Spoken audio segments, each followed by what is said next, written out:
السلام عليكم ورحمة الله وبركاته متابعينا الكرام.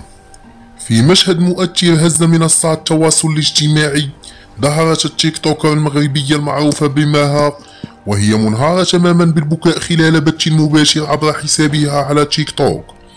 دموعها لم تكن مجرد لحظة عاطفية عابرة، بل كانت نتيجة صدمة قوية حسب ما صرحت به لمتابعيها. ماها كشفت بصوت متقطع من كثرة البكاء أنها تعرضت لعملية سرقة مست أموالا كانت تحتفظ بها لفائدة أفراد من عائلتها، وتحديدا الخازنة ديال عجوزتها ولوسها.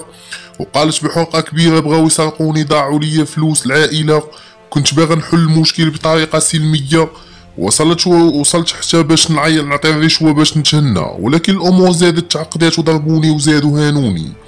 القضية سرعان ما أثارت ضجة واسعة بين رواد تيك توك ومواقع التواصل الأخرى، حيث عبر الكثيرون عن تعاطفهم الكبير مع ماها، بينما تساءل آخرون عن خلفيات الحادث وظروفه، خاصة مع الإشارة إلى وجود عنف وتدخل أطراف أخرى مجهولة في القضية.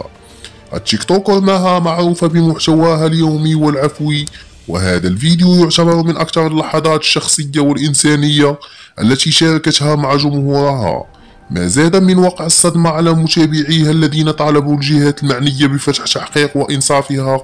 فهل ستتدخل السلطات لكشف الحقيقة؟ وهل ستحصل مها على حقها بعد هذه التجربة القاسية؟ الأيام القادمة قد تحمل الأجوبة.